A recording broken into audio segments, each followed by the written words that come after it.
Entire families have been left homeless in Gambia's west coast region after an overnight windstorm leveled scores of houses and claimed at least 10 lives. The heavy rains, winds and flooding also damaged utility infrastructure, leaving many coastal urban areas without electricity or running water. More than 1,500 people are now displaced.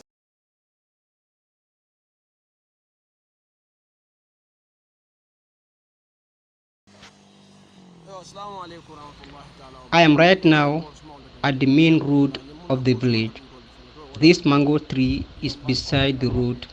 As you can see how seriously it is affected by the windstorm.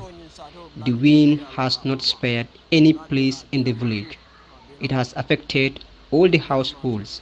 No compound is spared at all. ومن ستر مسلما ستره الله في الدنيا والآخرة والله في عون العبد ما كان العبد في عون أخيه. The Messenger sallallahu alaihi wasallam said, whoever shields a Muslim, Allah will shield him in this world and the hereafter, and Allah will aid his slave so long as he aids his brother. So brothers and sisters in Islam, let's help and support an AL-AOUNU foundation by donating massively in order for them to be able to help them less privileged who has been affected by this disaster in the Gambia, in order for them to have a home where they can also sleep.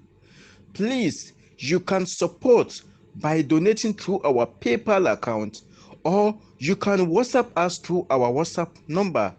You can find it below in the video you are watching currently. Assalamu alaikum wa rahmatullahi wa barakatuh.